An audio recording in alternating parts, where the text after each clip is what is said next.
Il principe Filippo e la regina si fermarono a Venezia in visita ufficiale nella primavera del 1961 durante il loro viaggio in Italia.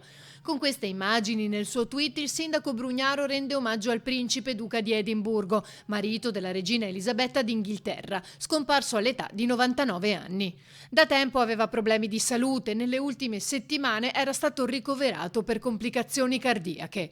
Nell'archivio della locanda Cipriani si trovano alcune foto della coppia reale a Torcello, poco dopo il pranzo all'uscita del locale e davanti alla basilica.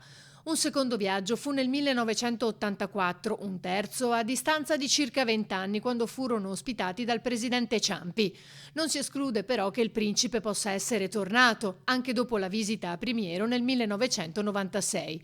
In quell'occasione accettò l'invito del comitato organizzatore del premio internazionale Luigi Negrelli.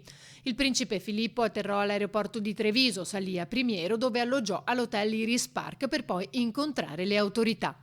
Avrebbe compiuto 100 anni a giugno. Nel Regno Unito sono stati decretati 8 giorni di lutto. Ancora poche le informazioni sui funerali.